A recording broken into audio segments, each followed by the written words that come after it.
You know what I think when people tell me, there's no good villains in Star Wars anymore? No, no, no, you lie!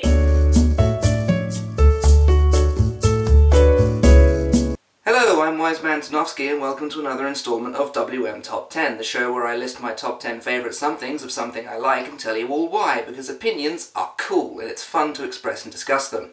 Today, because I'm kind of worn out from negativity to do with Star Wars, I thought I'd do something positive to do with Star Wars, and we're going to go in and do my top 10 favourite Star Wars villains of all time. I really like villains. I've always really liked villains. Villains are usually my favourite thing in a movie. If a villain is good, usually the film is good. And it can't be denied that Star Wars has got some of the best villains in cinematic history. They've got the best costumes, they've got the best dialogue, they've got the best theme tunes. So let's get started. This is my top 10 favourite Star Wars villains. Okay, so starting off at number 10 we have Director Orson Krennic. Now what I like about this guy is he's not so much an evil, manipulating schemer of a villain. Krennic is someone who just genuinely believes that the Empire is the way forward and is just doing his best to survive in a universe where the Galactic Empire has power. Now a good way to describe what I like about Orson Krennic is the fact that he seems to be the kind of character that is General Hux done the way General Hux should have been done. Kind of like the way Hux was in Force Awakens, as opposed to how he was in The Last Jedi. You know, Krennic isn't Force-sensitive, he's not a Sith Lord, he's not trying to take over the universe, he's just a guy who's working in the Empire, trying to stay alive, trying to advance the Empire, and trying to bring order to the galaxy. And whereas General Hux has gone more in the sort of campy, silly villain direction, Director Krennic kind of holds this level of intimidation even in scenes where he's being talked down to by characters like Tarkin and Vader. He still manages to hold his own. He's got those brilliant outbursts of fury whenever something's not going quite his way. And overall, I feel like this creates a very, very decent and very, very enjoyable human villain. He's not, as I say, he's not a Sith Lord, he's not trying to take over the universe, he's just trying to do his own thing and not get strangled to death. Gentlemen, one of you betrayed the Empire. Fire!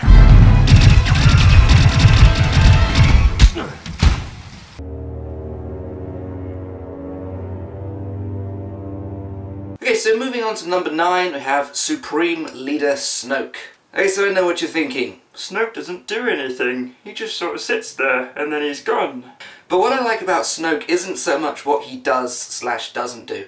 It's more to do with his screen presence. It's the fact that when he's sitting there, when he's talking, everyone in the room is listening. Whether he's projecting himself as a giant hologram, or whether he's just sitting on a massive throne room where he is the centre of attention, surrounded by guards. He just has this overwhelming screen presence. He talks down to people, he plays with people, he messes around with people who are weaker than him, which, let's face it, is pretty much everybody. Snoke, for me, demonstrates a full characterization of the serious dangers of pride and overconfidence. Let's face it, Snoke is supremely confident. He believes he is all-powerful, he believes no one can stop him and nobody would even dare. To the point where he's absolutely blinded to the dangers growing around him. But a great character, brilliantly performed by Andy Serkis. Supreme Leader Snoke gets my number 9. You were unbalanced, bested by a girl who had never held a lightsaber. You failed!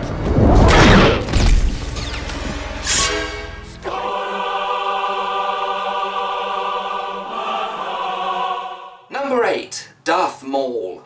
Now there was a bit of discussion on this one. I thought that Snoke should have been higher up on the list, my missus thought that Darth Maul should have been higher up on the list, so we compromised and Darth Maul went higher up on the list.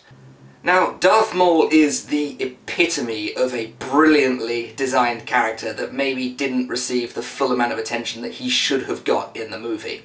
To the point where, actually, sometimes I think I would have preferred it if Newt Gunray was taken out of Phantom Menace and Darth Maul was sort of placed in charge of the Trade Federation as kind of like a Sidious's agent on scene kind of thing. So he wasn't actually part of the Trade Federation, he was just running it.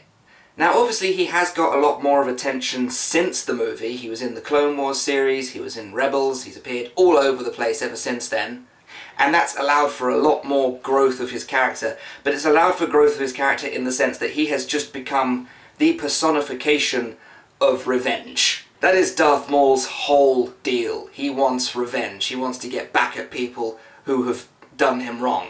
But the thing that places Darth Maul above other villains is the fact that he has had such a growth of character, and he has evolved from just the loyal servant that he first appears as to someone who tries to learn from their mistakes but gets it wrong again. He goes on to become a crime boss, tries to learn from his mistakes, gets it wrong again.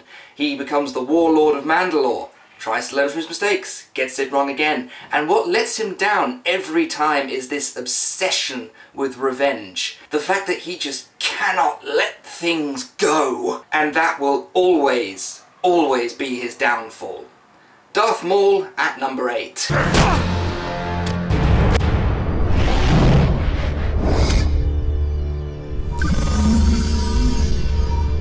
Like you said, only the strongest shall rule.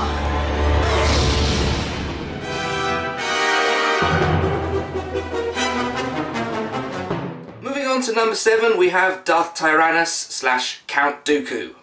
And I can understand a lot of what people say about Count Dooku. He turns up in maybe Act 3 of Attack of the Clones. He dies in Act 1 of Revenge of the Sith. He's in a handful of episodes in the Clone Wars. What's really to go on there? Well, what's really to go on is what's implied by Count Dooku's character. He's a Sith Lord, but if you look really closely, he doesn't have dark side eyes. What does that imply? That implies that he hasn't given himself over fully to the dark side. Then we have the conversation between Dooku and Obi-Wan in Attack of the Clones, where he's urging Obi-Wan to help him bring down Darth Sidious and destroy the Sith. It has been implied and more or less confirmed by the media that's been released around him that Count Dooku was trying to bring down the Sith from the inside. And I genuinely believe that if Palpatine hadn't betrayed him at the start of Revenge of the Sith, he would have done exactly that. He would have used his resources to win the Clone Wars and then turn the tables on Palpatine. Add to this his tremendous screen presence, which is in full due to Christopher Lee's performance, his exceptional skills with a lightsaber. Count Dooku is simply an amazing villain that I think is overlooked quite a lot. So there's Count Dooku sitting quite happy at my number 7. I've been looking forward to this. My powers have doubled since the last time we met, Count. Good. Twice the pride, double the fall.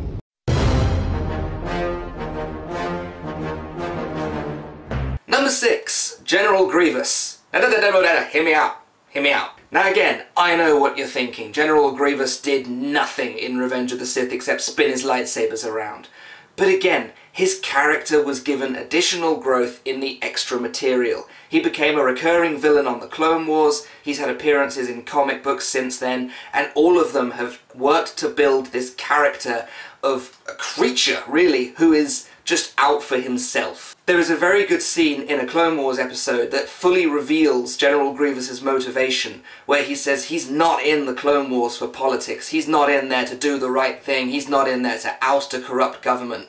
He is the leader of the most powerful droid army the galaxy has ever seen, and he's ridding the galaxy of the Jedi one kill at a time. Now, do I wish we could have seen more of that in the movies? Yes, absolutely. I would have preferred it if Revenge of the Sith had started like half an hour previous, when Grievous was attacking the Jedi Temple and attacking the Galactic Senate to abduct Palpatine. He went head to head with countless Jedi, one after another, cutting them down. But I think what I really like about Grievous is that he epitomizes the prequels technique of going one better. What's better than this? This. What's better than that? This. What's better than that? A cyborg with 4 arms spinning 4 lightsabers around. It's pretty cool, you have to admit. General Grievous is my number 6 choice. Army or not, you must realize you are doomed.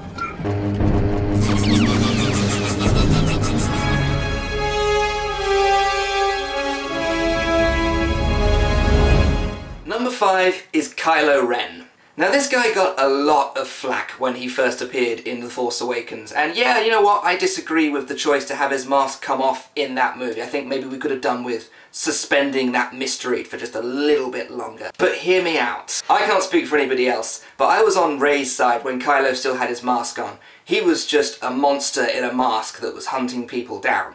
The moment he took that mask off and you realised, this is just a kid. This is a kid in a costume. It added a new layer of depth to his character. He is the shunned and ignored son of Han Solo and Princess Leia. He's been taken in by Uncle Luke the Jedi Master to train his incredible Force sensitivity. But again, he hasn't received the care and attention that he needs, and as a result, he's gone and found it somewhere else. He found it in Supreme Leader Snoke. And as a result, what you end up with is a character who effectively revolutionizes what it means to be a Star Wars villain. He's not a cut, dry bad guy. He's not a space Nazi. He's not just an evil mastermind. He's a confused, angry, conflicted child. And as a result, he's got one of the most interesting character arcs for any Star Wars villain in the entire series. Add to this, he's got an incredible design, he's played brilliantly by Adam Driver, and he's got one of the coolest looking lightsabers ever designed. Kylo Ren at my number 5.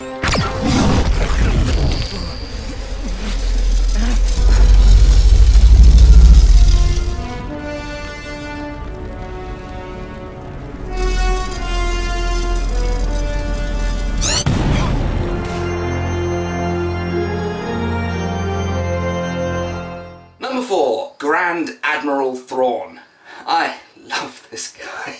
Now, Thrawn was one of the characters who originally suffered at the hands of the EU being discarded by new Disney canon, but he very, very soon made his triumphant return in Star Wars Rebels, and he played a fantastic role in that series. What I love about Thrawn is all of the tricks and strategies that the Rebels had relied on up to that point suddenly no longer work because Thrawn saw them coming. He spent most of season 3 studying and learning, and then when the season finale rolled round, he turned round and kicked them squarely where they had it coming. And he did this not just because he's a tactical genius, but because he was able to point out simple flaws that the Imperial leadership beforehand were too incompetent to have seen. All of a sudden, hiding in stormtrooper armor didn't work, because Thrawn knew it was a rebel strategy. All of a sudden, when an unlicensed droid like, say, Chopper accessed an Imperial terminal, that raised an alarm because Thrawn knew it was a rebel strategy. Grand Admiral Thrawn removed the plot armor feature of the Star Wars Rebels show, and as a result became the most effective villain of the series. Add to this an incredibly intimidating performance by Lars Mikkelsen and his classic blue skin, red eyes design, and you have an incredibly effective villain. He's not out for glory, so he doesn't get mixed up in petty arguments with other officers, he's just out for results, and the result here is Grand Admiral Thrawn gets the number 4 spot on my list. I will start my operations here and pull the rebels apart piece by piece. They'll be the architects of their own destruction.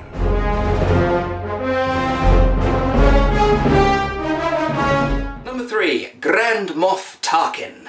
Now this is one of the most underrated villains of the entire Star Wars saga. If you ask anybody who's the villain of the original Star Wars, chances are they'll turn around and say Darth Vader. Wrong, sir. Wrong. The villain of the first Star Wars movie is Grand Moff Wilhuff Tarkin. Here is a guy who thoroughly believes in the Empire. Here is a guy who has undying loyalty to the Emperor. And here is a guy who ordered the destruction of an entire planet of innocent people just to make a point. You have to remember, that order wasn't given by Vader, it wasn't given by the Emperor, it was given by Tarkin. And it was done to make a point. Tarkin grew up on a planet with little to no order or stability, and as a result he is obsessed with bringing order to the galaxy, and being made governor of the most unruly sector of space is a good way to start doing that. What I love about the extra material is that we've gotten so much development for Tarkin's character. He's had his own standalone book. He's turned up as the villain in Star Wars Rebels more than once. He's turned up for short cameos in other books. He was referenced offhand and used as a threat in the Thrawn novel. It's managed to build this character of a cold, unfeeling dictator who will do absolutely anything to instill order and his view of civility on the galaxy. He is a cold and calculating military strategist. He has a calloused and conniving conviction to his cause.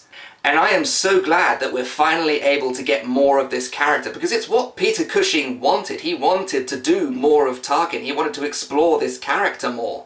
Tarkin is without a doubt one of the most despicably cruel characters ever created in fiction, let alone just in Star Wars. He's a fantastic character, he's an even better villain, and that's why he's my number 3 choice. There, you see, Lord Vader, she can be reasonable. Continue with the operation. You may fire when ready. You're far too trusty. Dantooine is too remote to make an effective demonstration, but don't worry. We will deal with your rebel friends soon enough.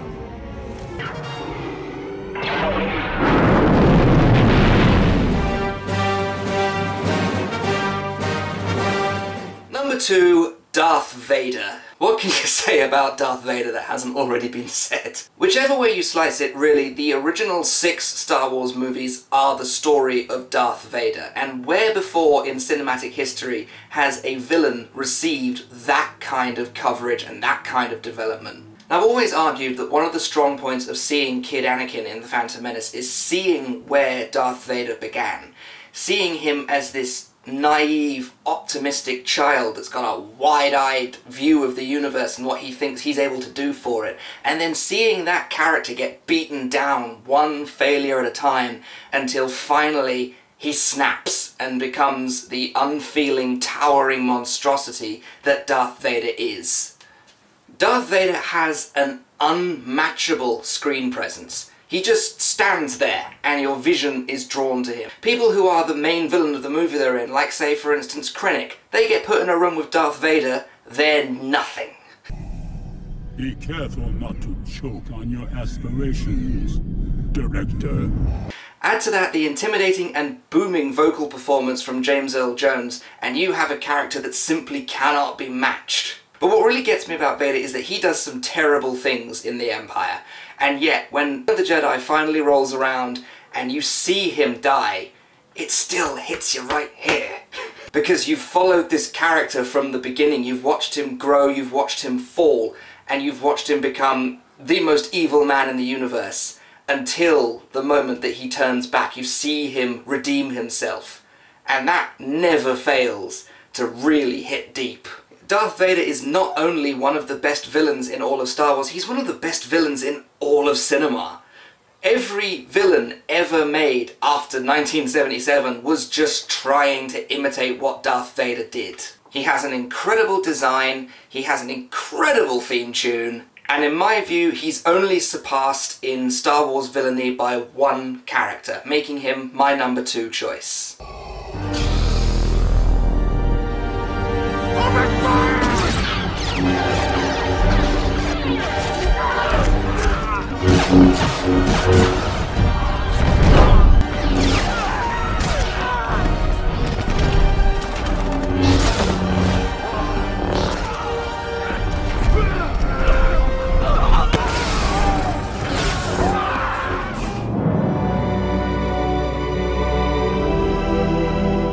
My number 1 favourite Star Wars villain of all time is Emperor Palpatine. Now, you can't talk about Star Wars villains without paying tribute to the main overarching villain of the first 6 movies. Emperor Palpatine may well have been the character that got me to realise, I like villains more than I like heroes. What I love about this guy is his ability to manipulate everyone around him into believing that his ends are what they want.